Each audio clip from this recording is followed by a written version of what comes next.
Everyone, welcome to Neha and Naiya vlogs. तो अगर आपने कल का व्लॉग देखा होगा, यानी कि कल की जो रेसिपी मैंने अपलोड की थी ना पिज़्ज़ा की, वो देखी होगी तो आपको पता होगा कि ये स्टफ़िंग मैंने कैसे बनाया था।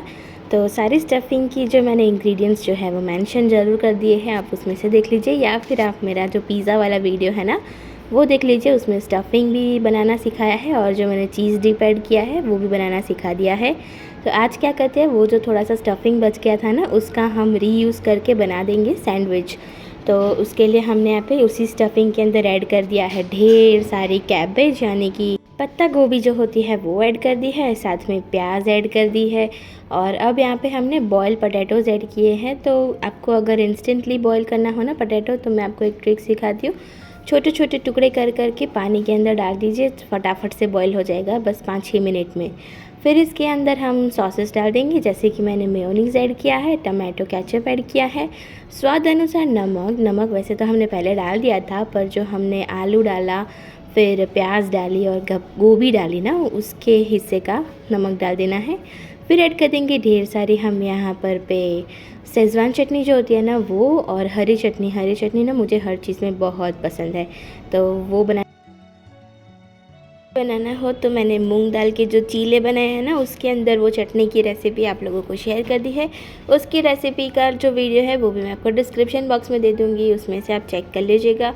और ये सारा हमने मिक्स कर दिया है। अब उसके अंदर ना मैं और भी बहुत सारा यहाँ पे चीज़ डिप ऐड कर रही हूँ, जो हमने घर पर बनाया है वही ऐड करना है, क्योंकि बहुत ही टेस्टी लगता है। उसका जो टेस्ट होता है ना, उसकी क्रीमीनेस इतनी अच्छी है ना कि आप एक बार बनाएंगे ना तो फिर आपको ये पसंद आ जाएगा, तो आप हर बार यही बना करके फिर खाएंगे।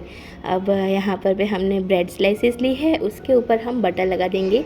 तो ढेर सारा बटर लगाएं, तो हम ना सॉल्टेड बटर यूज़ करते हैं। आप कौन सा बटर यूज़ करते हो वो ज़रूर बताना, क्योंकि बटर अगर सॉल्टेड हो ना तो ही अच्छा लगता है। अगर अकेले ब्रेड पर पे बटर लगा करके खाए ना तो भी अच्छी लगती है ब्रेड बटर। और फिर जो स्टफ़िंग बनाया है ना हमने वो भी ऐड कर देना है। तो आप स्टफ़िंग देख सकते हो इतना मस्त बना है ना। वो जो आलू है ना बहुत अच्छे से बॉईल हो गया था, तो उसका अच्छे से मावे जैसा टेक्सचर आ गया है। अब यहाँ पे सैंडविच मेकर लेंगे, उसके अंदर भी थोड़ा सा बटर लगा देंगे, ग्रीस कर देना है उसे, यानी कि फुल ऑन बटर वाली हमारी सैंडविच बन करके रेडी हो जाएगी। और ऊपर वाली स्लाइस पे भी हम बटर लगा देंगे। अब इसको बंद करके ना हमें इसे ग्रिल कर देना है। तो 2 ही मिनट में ग्रिल हो जाती है, ज़्यादा देर नहीं लगता है इसको ग्रिल होने में।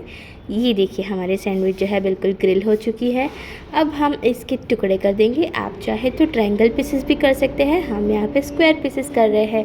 और अगर आप चाहे तो इसको पूरी की पूरी ऐसे भी खा सकते हैं। तो ये वाले जो सैंडविच रेसिपी है ना, आप लोग ज़रूर ट्राई कीजिएगा और मुझे बताइएगा कि इसका टेस्ट कैसा लगता है।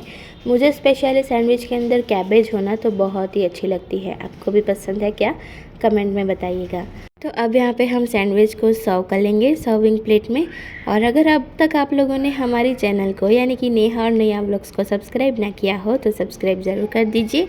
और सैंडविच तो रेडी हो चुकी है, ट्राई ज़रूर कीजिएगा, कमेंट करके बताइएगा कैसी लगी। बेल बटन दबा दीजिएगा जिससे कि नई वीडियोज़ मिलती रहे, और लाइक भी कर दीजिएगा।